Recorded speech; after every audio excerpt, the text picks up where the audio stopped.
आपने आज का टॉपिक रखा है उस पे तो मैं बोलूँगा, लेकिन इसके पीछे की एक पृष्ठभूमि आपको ये बताना चाहता हूँ मैं कि आखिर मुझे RSN सिंह साहब को,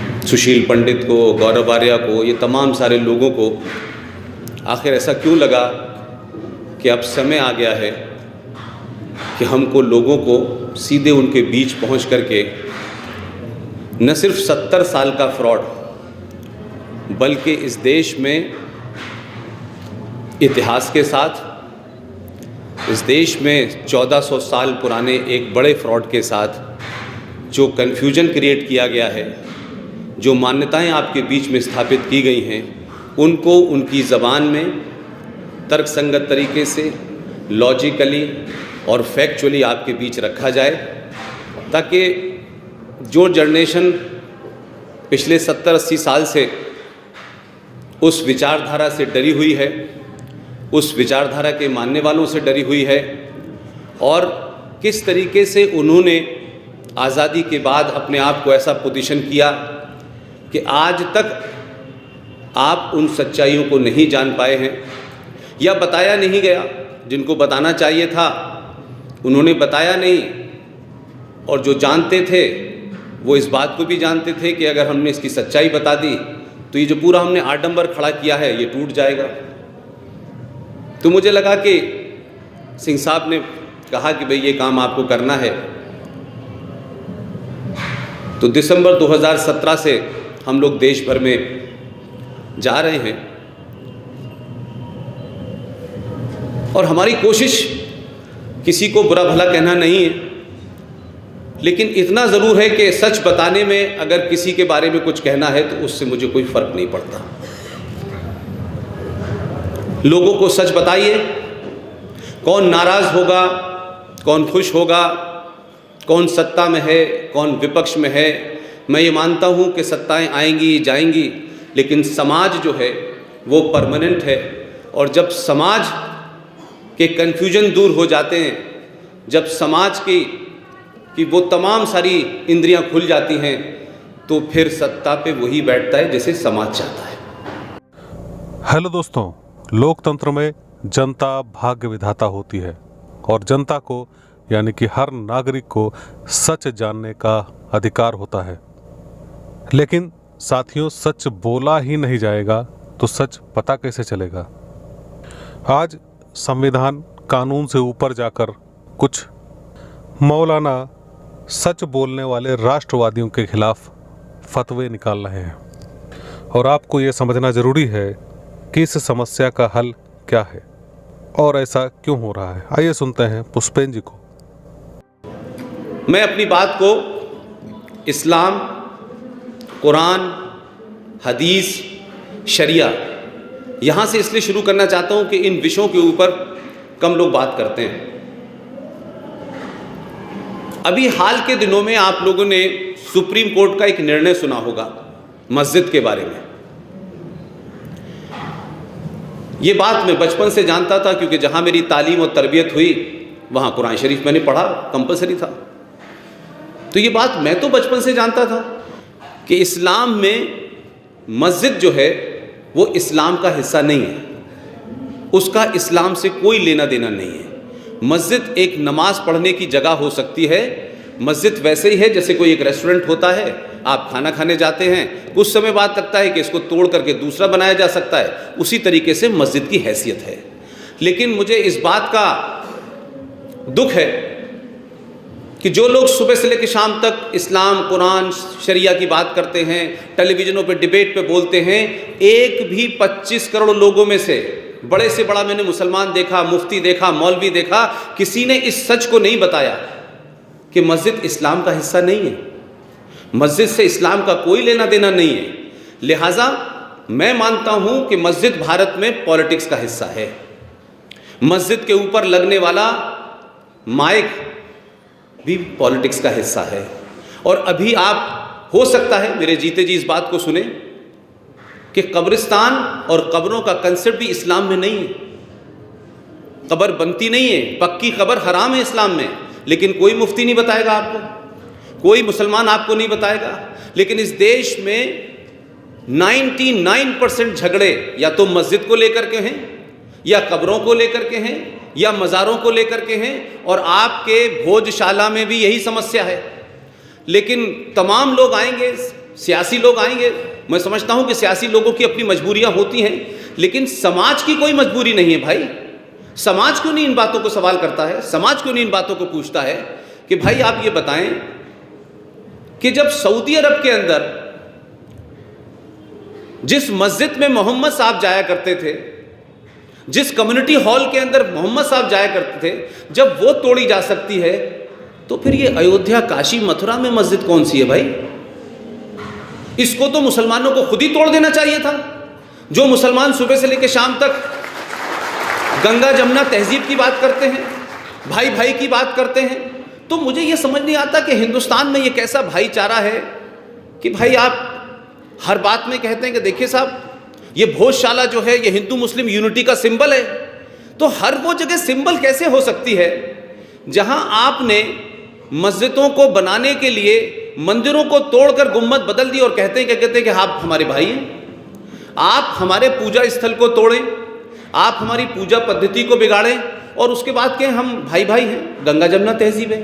तो मैं ये कह रहा हूं कि गंगा जमुना तहजीब का ठेका क्या हिंदुओं ने ले रखा है इस देश में? भाई गंगा जमुना तहजीब में तो बराबर की बात होनी चाहिए।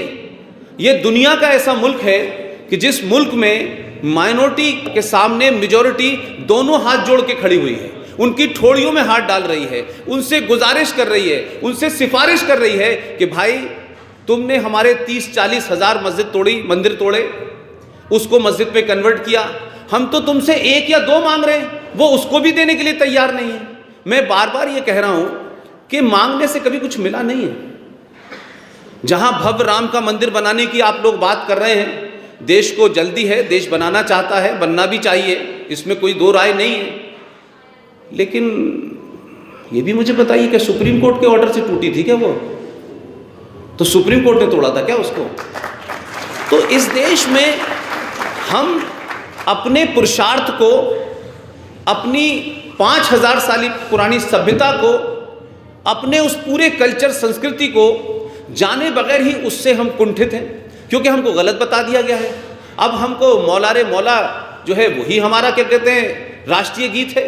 हमको इकबाल के बारे में ऐसा कुछ बता दिया गया है, हम इकबाल को महान मानते हैं, क्योंकि हमने उससे आगे और पीछे पढ़ने की कोशिश नहीं की। लिहाजा जब बुनियादी हमारी गलत है तो हम ये कैसे मान लें कि इस पर जो इमारत बनी है वो 70 साल के अंदर क्यों हिलने लगी है? आखिर वो ऐसा सेकुलरिज्म क्या था? क्योंकि सन 76 से पहले तो ये देश कम्युनल था। सन 76 से पहले इस देश में इतना कम्युनलिज्म था कि सड़कों पे खूनअंदेजी हो रही थी, दंगे हो रहे थे। लेकिन इंदिरा गांधी ने सन 1976 में इमरजेंसी के बाद रात के अंधेरे में आपने संविधान के अंदर एक धारा जोड़ी और 42 अमेंडमेंट के थ्रू आपने कहा कि इसमें सेकुलरिज्म शब्द डालो। जिस दिन से सेकुलरिज्म का शब्द पड़ा है इस देश में उतना ही आतंकवाद, उतना ही कम्युनलिज्म बढ़ गया है। तो मैं ये नहीं समझ पा रहा कि हम किस तरीके की चीज़ों के नैरेटिव तैयार कर रहे हैं। हमें सेकुलर होने का मतलब पता नहीं है, सेकुलर शब्द का मतलब पता नहीं है, और वो लोग जो 800 साल इस मिट्टी में रहने की वजह से, यहाँ पैदा होने की वजह से, यहाँ जिस किस्म की शिक्षाएं दी जाती थी हज़ारों साल से, उसमें आपकी बुनियाद में क्या सन 1976 में कॉन्स्टिट्यूशन में जो संविधान के अंदर सेकुलरिज्म जोड़ा गया, क्या उससे सेकुलर हैं आप लोग? अगर उससे सेकुलर होते तो आप मुझे बताइए कि 700 साल गुलाम हो जाते आप इतने सहिष्णु थे, इतने टॉलरेंट थे, इतने भोले थे, इतने ईमानदार थे कि आपने आने वाले किसी की नीयत पे शक नहीं किया। और उसने आपको आने के बाद जिस तरीके से आपको ख़त्म किया, आपकी पूरी इतिहास को ख़त्म किया, आपको गुलाम बनाया, तो हम तो सेकुलरिज्म की कीमत पिछले 700 साल से दे रहे हैं। लेकिन तब भी हम कम्युनल हैं भाई। अगर हम कहते हैं कि मंदिर बनना चाहिए राम मंदिर, तो कहते हैं ये तो कम्युनल लोग हैं भाई। तो हम ये समझें और उन लोगों के सामने डिबेट करें कि जो लोग सुबह से लेकर शाम तक हिंदू से, जो मेजॉरिटी है इस देश की, उससे कहते हैं आप सेकुलर नहीं, हिंदू इंटॉलरेंट हो गया है, हिंदू कम्युनल हो गया है। अब हमारे कम्युनलिज्म से हम अगर ये कहें कि भाई आप हमारे लोगों को क्यों मार रहे हैं, आप मस्जिदों को जाएं आप नमाज पढ़ें, समझ में आता है। लेकिन कोई शहर मुझे इस देश में ऐसा नहीं लगता कि जिसमें उस शहर के अंदर आपने मंदिर को तोड़ के मस्जिद में कन्वर्ट ना किया हो। उसके बावजूद भी अजीबोगरीब मुल्क है। आप राष्ट्रपति रहते हैं, उपराष्ट्रपति रहते हैं, आप चीफ जस्टिस रहते हैं, आप देश की क्रिकेट टीम के कप्तान रहते हैं, हॉकी टीम के कप्तान रहते हैं, आप बड़े बड़े एक्टर बनते हैं, लेकिन उसके बावजूद भी आपको पद से उतरते ही डर लगने लगता है। तो ये डर बड़ा खतरनाक है भाई, कि ये हम समझने, हम तो डरे नहीं, हम 700 साल गुलाम रहने के बाद भी हमने नहीं कहा हम डरे।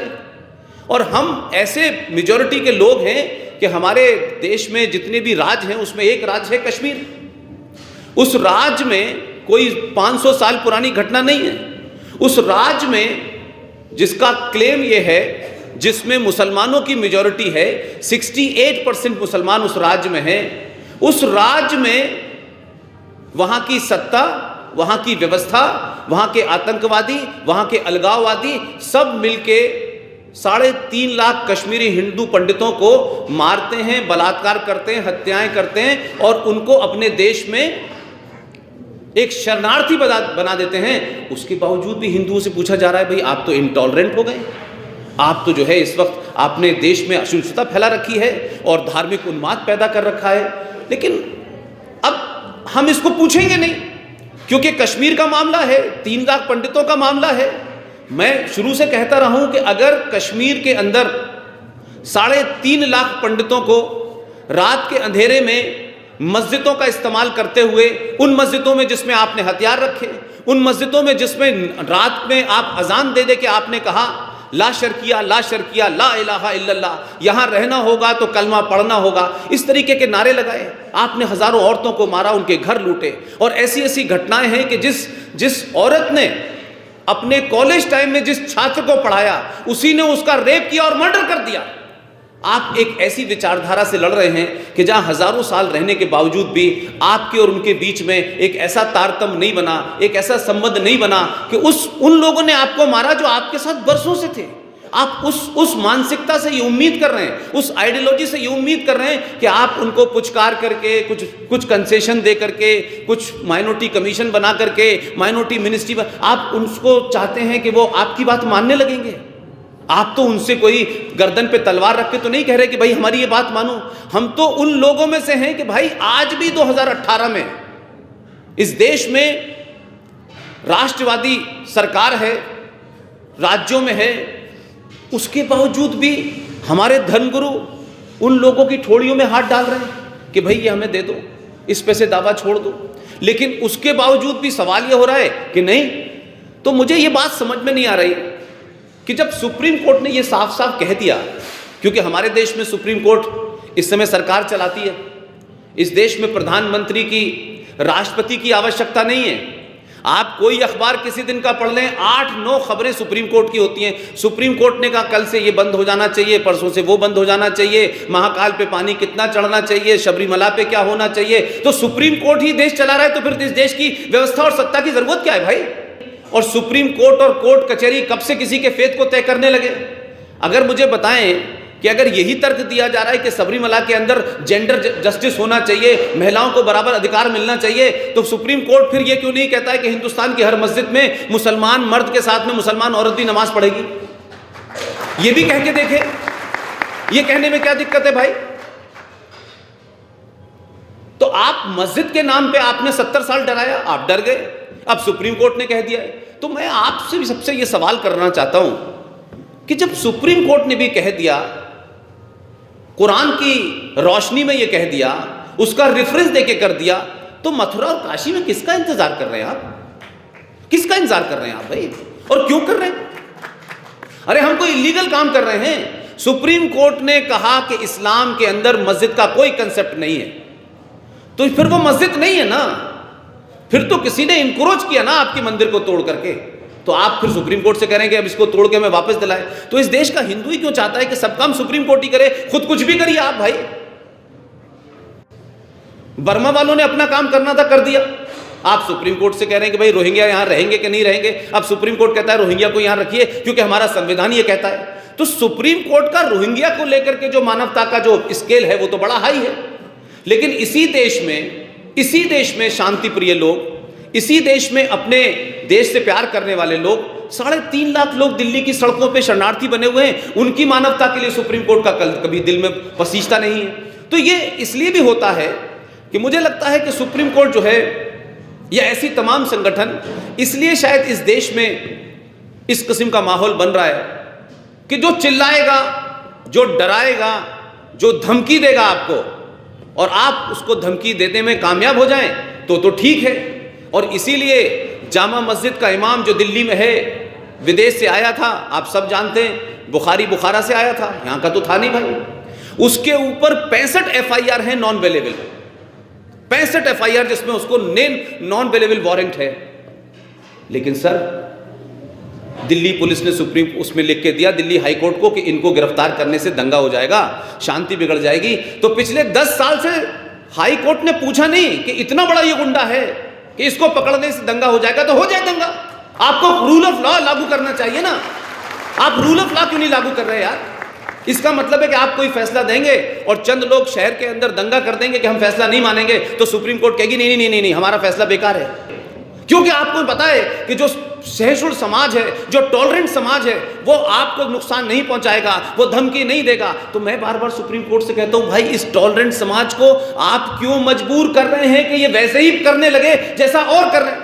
ये समझ नहीं आ रहा सुप्रीम कोर्ट को कि अगर इस देश की मेजॉरिटी ने 1% मेजॉरिटी भी इस देश की अगर वैसे ही बिहेव करने लगेगी तो फिर बहुत सारे कानून जो है कोर्ट में तय नहीं होंगे, सड़क पे तय हो जाएंगे। वो नौबत ना इस देश को, उनको सोचना चाहिए कि ये नौबत हम इस देश को, इस देश के लोगों के तहम्मुल, उनके धैर्य का इतना इम्तिहान ले रहे हैं। हर बात पे सुप्रीम कोर्ट फैसला दे रही है, हर बात पे सुप्रीम कोर्ट को यही काम बचा है और कोई काम नहीं बचा है सुप्रीम कोर्ट को। आप चाहते हैं कि लोग जो है उस उग्रता पे आ जाएं, उस आतंकवाद के उस पे चले जाएं, हथियार उठा लें, तो ये देश इस समाज से सुप्रीम कोर्ट ये चाहता है? इस खामोशी को आपकी कायरता समझा क्यों जा रहा है भाई? हम नहीं उठाना चाहते हथियार, और अगर हम हथियार उठाने वाले होते तो 3.5 लाख छोटी मोटी गिनती नहीं होती है। जम्मू कश्मीर से जिन लोगों को निकाला गया उसमें से 100 लोग भी हथियार उठा लेते तो ये नौबत नहीं आती। एक ने हथियार नहीं उठाया। अब आप कहेंगे ये कायरता, मैं उसको कायरता नहीं मानता। ये बरसों की 5000 साल की सभ्यता का DNA है कि आप हथियार से नहीं लड़ना चाहते, आप तर्क से लड़ना चाहते हैं। लेकिन मेरा मानना यह है कि वो 5000 साल का दौर 5000 साल पहले था, जब समाज, सभ्यता, मूल्य थे, परंपराएं थी, लोगों का स्टेटस वही था। आज आप एक जिहादी मानसिकता से, आज आप एक लेफ्टिस्ट एंगल से लड़ रहे हैं, उन लोगों से लड़ रहे हैं, माओवाद से लड़ रहे हैं, जिहादियों से लड़ रहे हैं, उनके नेक्सस से लड़ रहे हैं। तो 5000 साल पुरानी सभ्यता वाले हथियार से नहीं लड़ा जा सकता। अब आपको सामने वाले के हथियार के बराबर का हथियार लेना होगा, तभी आप जीत पाएंगे।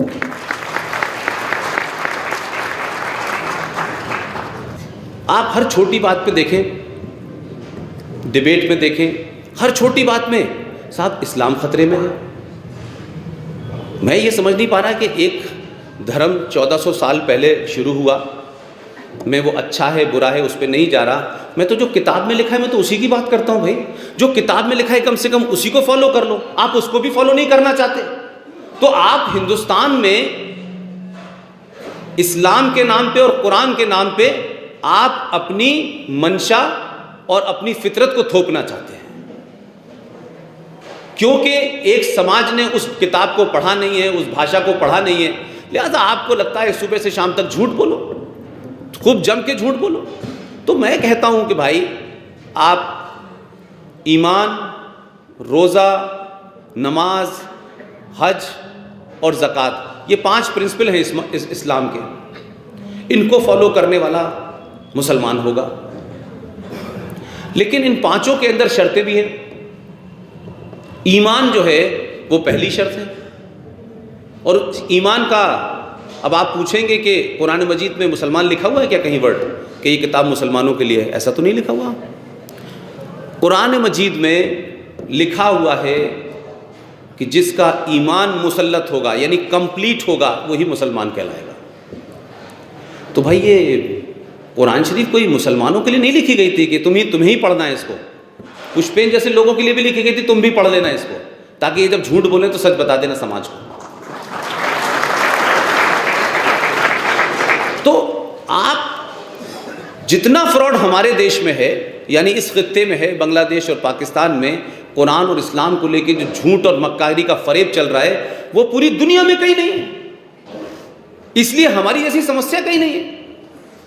आपको सऊदी अरब चले जाएं, वहाँ रोज़ मस्जिद बनती है, रोज़ टूट जाती है, उनको कोई फ़र्क ही नहीं पड़ता है। लेकिन हमारे समाज ने क्या गलती की है, क्योंकि हमारे यहाँ लोग पॉलिटिकली करेक्ट होना चाहते हैं। हर आदमी चाहता है कि कोई दूसरा आदमी उन्हें बुरा ना कहे, जिसको भी बुरा कहना है वो पुष्पेन को कहे, लेकिन हमें ना कहे। इसलिए आप क्या करते हैं, आप कहते हैं देखिए सारे धर्म बराबर हैं, हर धर्म की किताब शांति की बात कहती है। आपने पढ़ी कुरान? आप में से किसी ने कुरान पढ़ी? लेकिन आप 99% यही कहते हैं कि देखिए हर धर्म जो है शांति का संदेश देता है। तो मैं कुरान शरीफ में पहली क्लास से लेकर के 10वीं तक ढूंढता रहा, 12 साल पाकिस्तान में ढूंढा, मुझे वो शांति नजर नहीं आई उसमें, कि कहाँ शांति है भाई इसमें। लेकिन हम कि Islam is religion of piece, इस फ्रॉड को भी पूरी दुनिया में लोगों को बता दिया गया। और आप पूरी दुनिया के अंदर, आप भारत को छोड़ दीजिए, 57 देशों में से कोई एक देश बता दीजिए जहां शांति हो। और मैं तो ये कहता हूं कि भाई मोहम्मद साहब के दामाद, उनकी बेटी फातिमा के शौहर अली, फजर की नमाज होती है सुबह 4:30 बजे, वो नमाज पढ़ने गए, उनका कत्ल कर दिया गया। तो जब मैंने एक स्पीच में कहा कि भाई उनका नमाज आरएसएस विश्व हिंदू परिषद ने किया था क्या, रामलाल श्यामलाल गए थे क्या वहां करने? तो कौन गया था करने भाई? उनके दामाद का कत्ल हुआ, चारों खलीफाओं को मारा गया, नवासे को मैदान में घेर कर मारा गया, नारे तक भी अल्लाह अकबर के नारे लगाते हुए मुसलमानों ने उनको मारा।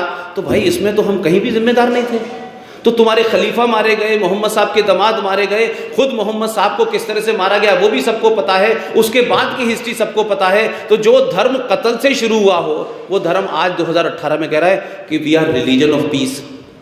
अब ये रिलीजन ऑफ पीस जो है आपको समझ नहीं आ रही, उनको समझ में आती है, क्योंकि उन्होंने कहा कि हम आपको रिलीजन ऑफ पीस बताएंगे। तो उन्होंने सन 1947 में रिलीजन ऑफ पीस बताया कि 2 पीस कर दिए भारत के उन्होंने। लेकिन हम उसके बाद भी कहते अरे कोई बात नहीं, ये कोई बात नहीं का फलसफा कब खत्म होगा भाई? आप बड़े बड़े लोग बड़ी बड़ी मतलब जैसे कहते हैं कि शेर व शायरी करने लगते हैं कि बड़ी हस्ती मिटती नहीं हमारी, वो जो शेर है उसको सब लोग कहते हैं भाई।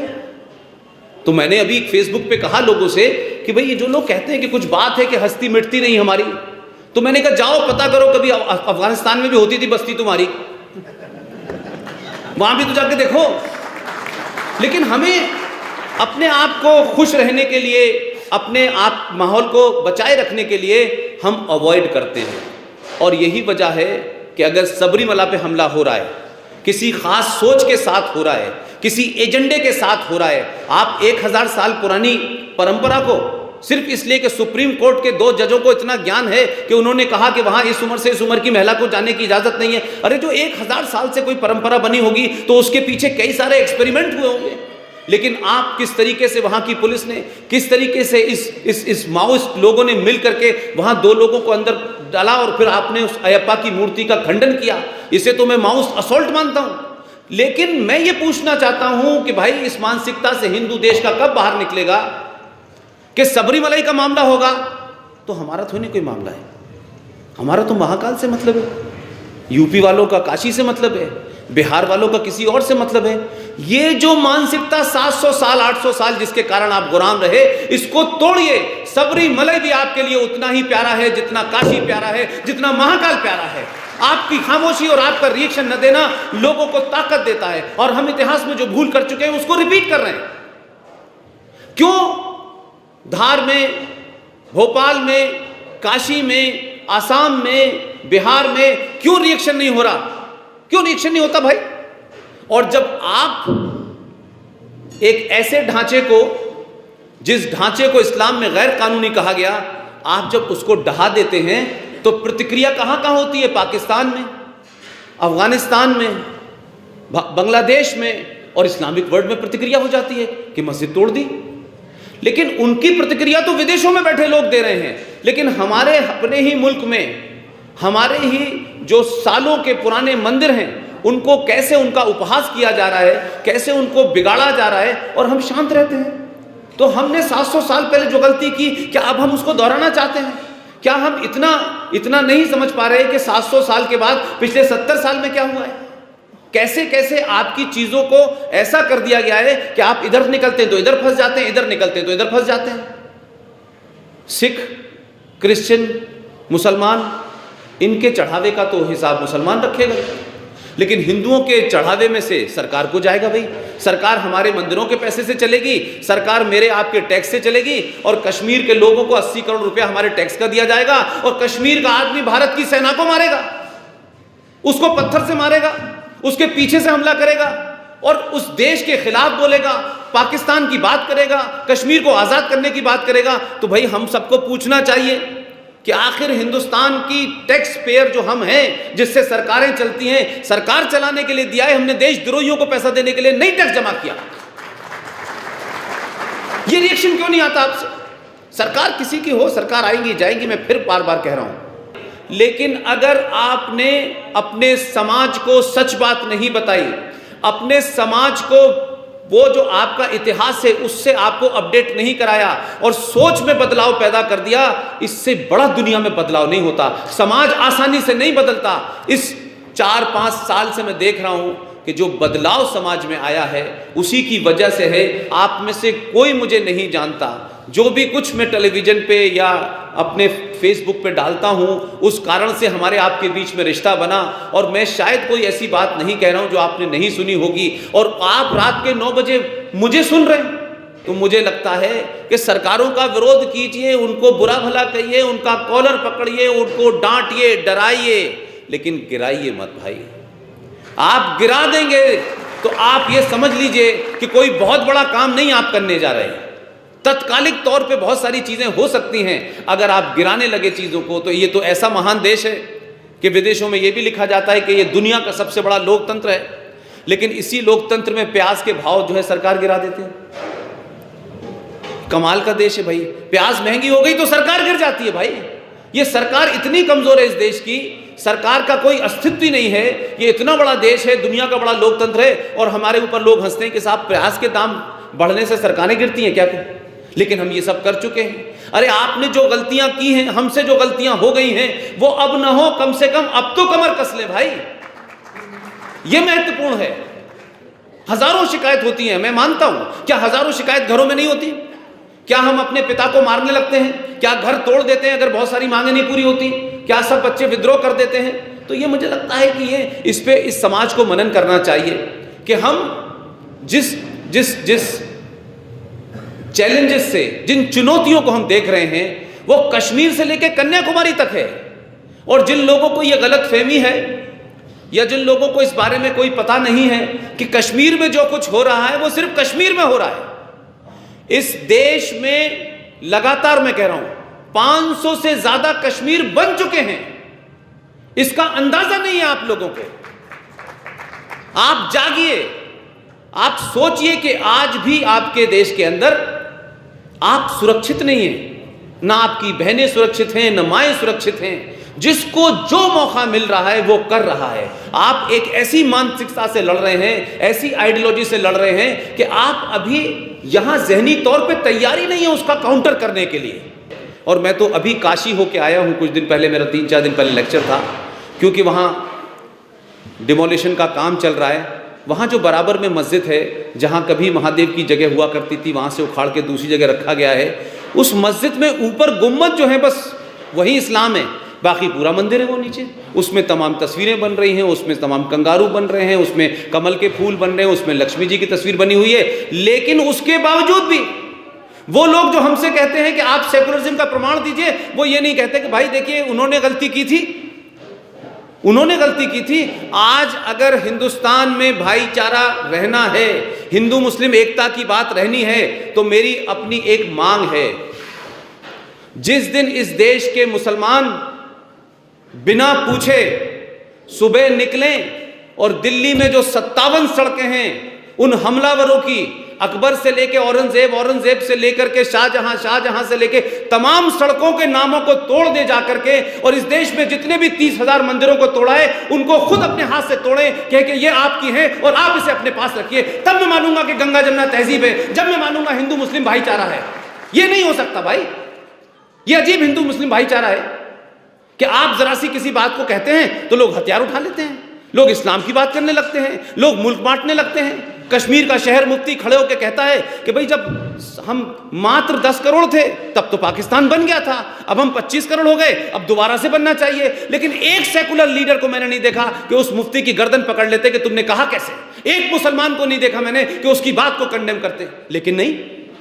लेकिन हमारे यहाँ का कोई MP, कोई नेता अगर कोई बात कर दे तो हम पार्लियामेंट में उससे माफ़ी मंगवा देते हैं। ये हम में और आप में फ़र्क है। तो हम गंगा जमुना तहजीब के एक तरफा ठेकेदार नहीं हैं। हम इस गंगा जमुना तहजीब में हमने देखा कि गंगा भी सूख गई और जमुना भी सूख गई, तब भी हमने कुछ नहीं कहा।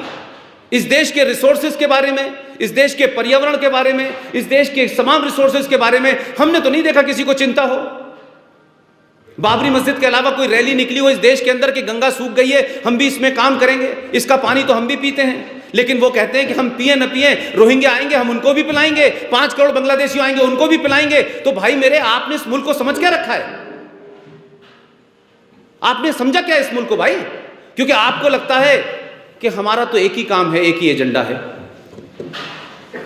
कि हमको अपने बाप दादाओं की जो विरासत थी। पहले तो मुझे बड़ा ताज्जुब है कि दुनिया में एकमात्र कौम है यहाँ हिंदुस्तान के मुसलमान जो हैं, न तो इस हिंदुस्तान के मुसलमान का जो उज़्बेकिस्तान से बाबर आया था, ना तो उससे कोई लेना देना है इनका, न उसकी माँ जो मंगोलिया से आई थी उसका कोई लेना देना है।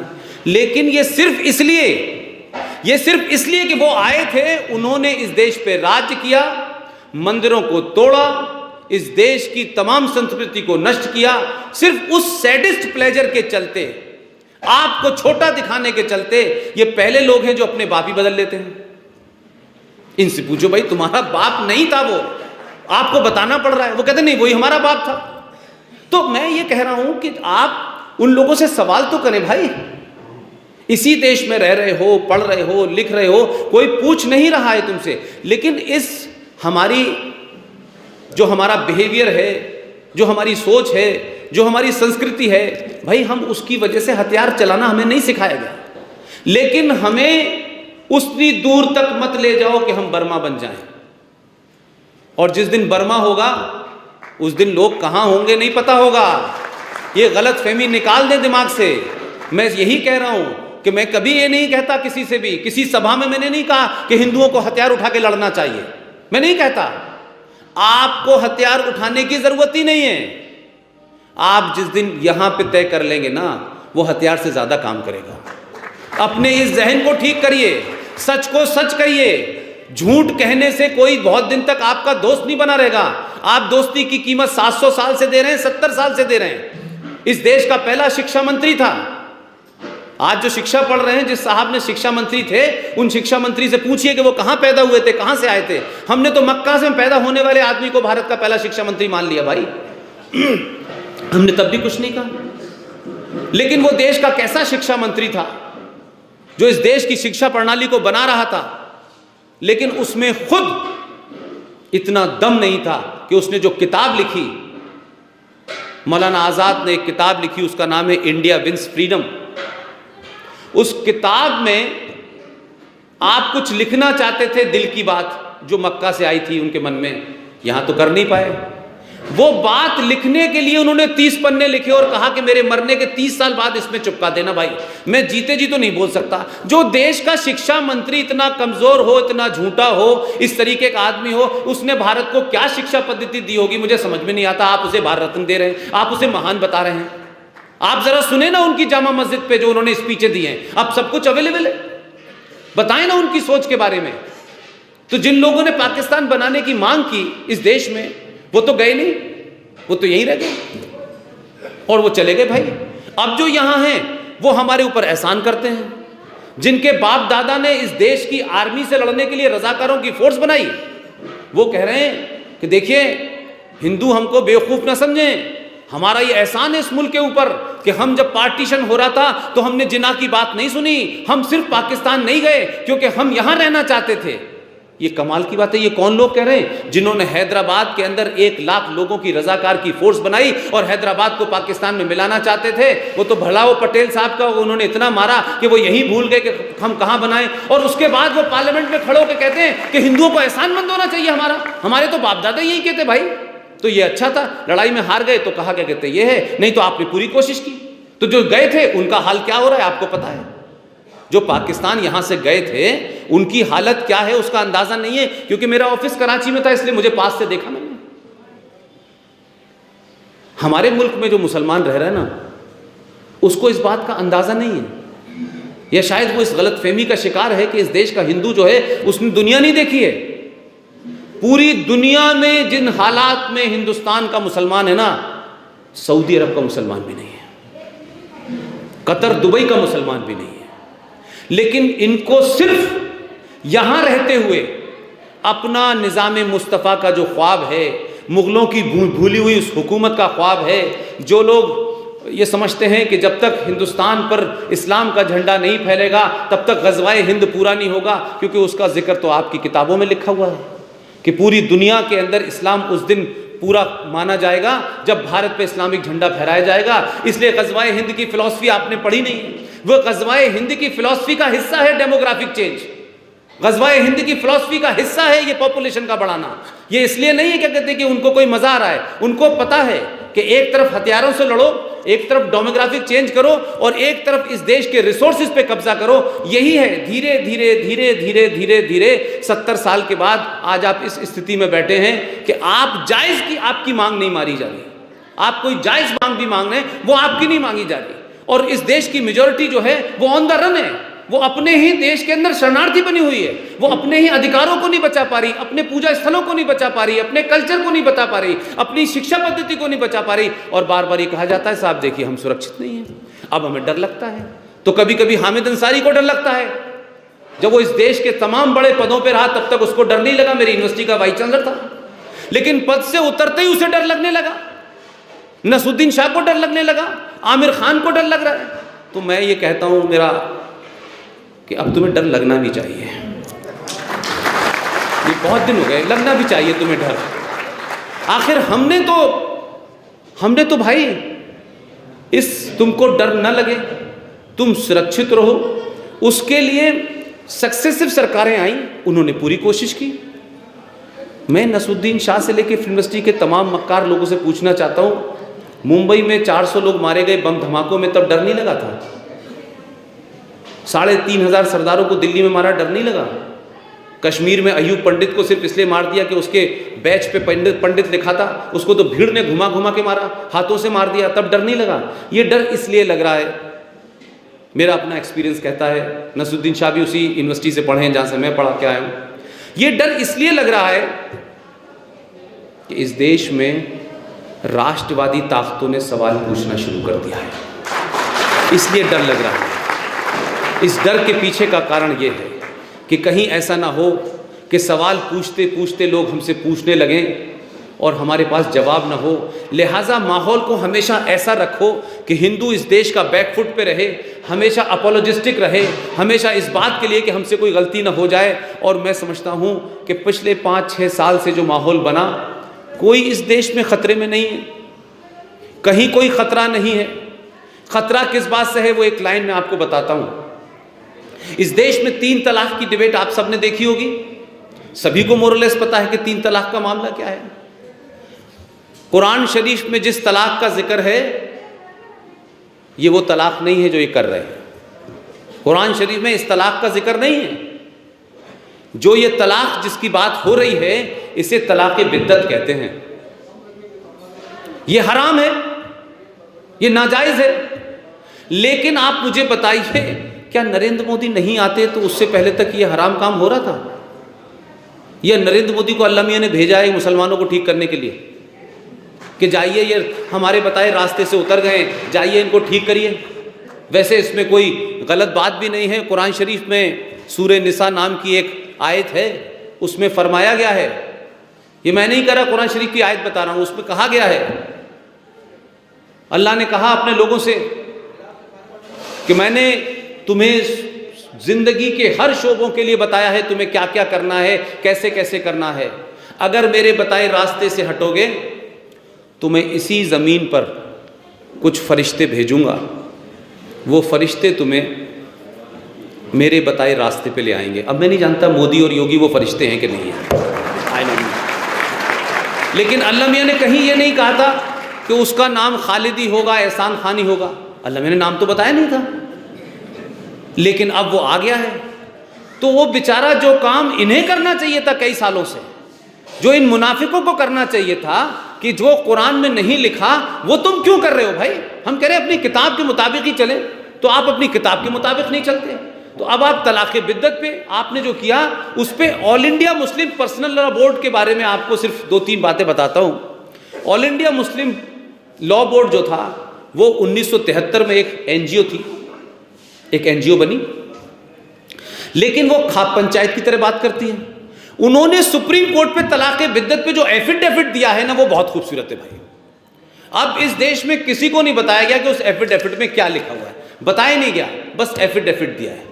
उस एफिडेविट के अंदर all India Muslim personal law board ने कुरान की जो आयत थी उसका गलत इंटरप्रिटेशन करके ये दिया और ये कहा कि अगर तलाक़ बिद्दत के हिसाब से जो तलाक़ आप ख़त्म करने जा रहे हैं, अगर इसे ख़त्म कर दिया तो इस्लाम ख़त्म हो जाएगा। अब तलाक़ बिद्दत से इस्लाम का क्या मतलब है भाई? इस्लाम कोई चिड़िया कबूतर थोड़ी नहीं जो ख़त्म हो जाएगा भाई। इस्लाम हज़ारों साल से चल रहा है, इतना पुराना आपका धर्म है, किताब है। तो आप झूठ के नाम पे जज को डरा रहे थे।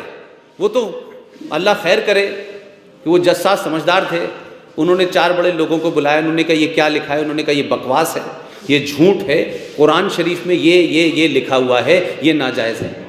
तब कोर्ट ने कहा कि भाई आप कानून बनाइए।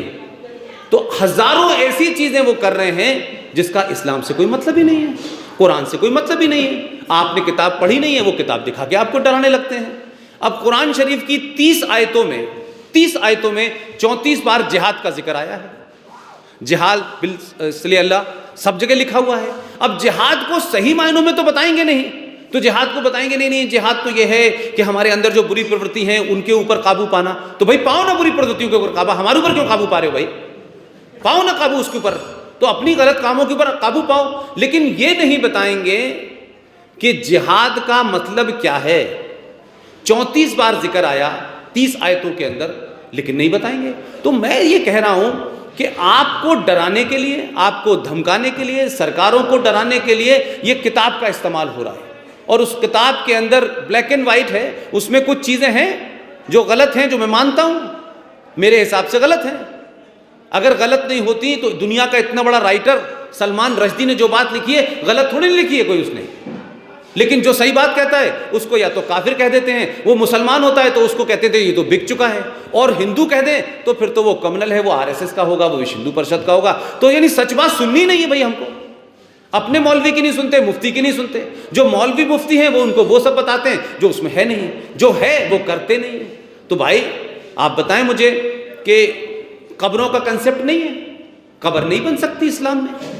लेकिन आप देखिए कब्रों के नाम पे, आप अभी भोजशाला होके आया हूँ, इस देश में कब्रों के नाम पे ज़मीन घेरो, कब्रें बनाओ, संगमरमर की कब्जें बनाओ। आप बताइए मुझे कि इस्लाम के पैगंबर फाउंडर मोहम्मद साहब की कब्र देखी है किसी ने? आप बताएं, किसी ने देखी है कब्र? क्यों? मोहम्मद साहब कम बड़े मुसलमान थे जो हिंदुस्तान के मुसलमान हैं? ये उनसे बड़े मुसलमान है भाई। तो मोहम्मद साहब की कब्र कहाँ है? लेकिन नहीं, लेकिन ये झूठ फरेब चल रहा है कि नहीं साहब कब्रें हमारे इस्लाम का हिस्सा है। भाई न तो कब्र तुम्हारे इस्लाम का हिस्सा है, न मस्जिद तुम्हारे इस्लाम का हिस्सा है। ये तमाम सारे तुम्हारी हिंदुस्तान में सियासत के हिस्से हैं, इसका इस्लाम से कोई मतलब नहीं है। सनातनी साथियों, हमारा देश एक ऐसा देश है जहां सच बोलने की कीमत चुकानी पड़ती है। जिन लोगों ने सच बात कही, सच के लिए आवाज़ उठाई, राष्ट्र में सनातनियों को दोयम दर्जा और उनके साथ उपेक्षाओं का वृत्तांत कहना शुरू किया तो सरकारों को भी शायद बुरा लग गया, और जो जिहादी समूह है उनको तो बुरा लगने लगना था। उन्होंने फतवे निकाल दिए, सरकारें खामोश बैठी हैं। कत्ल के फतवे निकाल दिए, सरकारें खामोश बैठी हैं। हम एक अजीब और विद्रूप स्थिति में रह रहे हैं, जहां संविधान की बातें तो होती हैं, बड़ी बड़ी बातें होती हैं कि सबको संविधान कानून के दायरे से चल रहा है, लेकिन अगर किसी के खिलाफ ही इस निंदा हो ही गई है तो हमारे संविधान में उसके लिए सजाएं हैं, तो कत्ल के फरमान क्यों जारी किए जा रहे हैं? सरकार ऐसे तत्वों के खिलाफ कठोर कार्रवाई क्यों नहीं कर रही है? आप देखिए, कमलेश तिवारी का कांड हुआ था, आपने देखा किस तरीके से सारे हाथ झाड़ के बैठ गए। जिन लोगों ने फतवा निकाला था उनके खिलाफ सरकारें सिर्फ मुकदमा दर्ज करके कोई कार्रवाई नहीं कर पाई, वो आज भी घूम रहे हैं सब। तो गुमराह और भ्रमित होने की आवश्यकताएं नहीं है। शायद संभव है, ऐसा प्रतीत होता है कि बातें और कार्यान्वयन बहुत दूर दूर की चीज़ें हैं, और यह संभव भी नहीं व्यवहारिक रूप से हर किसी को सुरक्षा दी जा सके। लेकिन अगर किसी को धमकी दी गई है, सीधे कत्लो आम की धमकी दी गई है, और वो इस जद में है कि उसकी लाइफ को थ्रेट है, तो सरकार की जिम्मेदारी है कि सुरक्षा दे और ऐसे आतताइयों पर एक्शन ले, न कि वो बैठ करके सूची बना करके प्रेस कॉन्फ्रेंस करते हुए घूमे। तो सनातनी साथियों, पूरा तमाशा आपने देख लिया। इतनी बड़ी सरकार है, इतनी शक्तिशाली सरकार है, लेकिन हिंदू सनातनी हिंदुओं के लिए बोलने वाले लोग सुरक्षित नहीं हैं।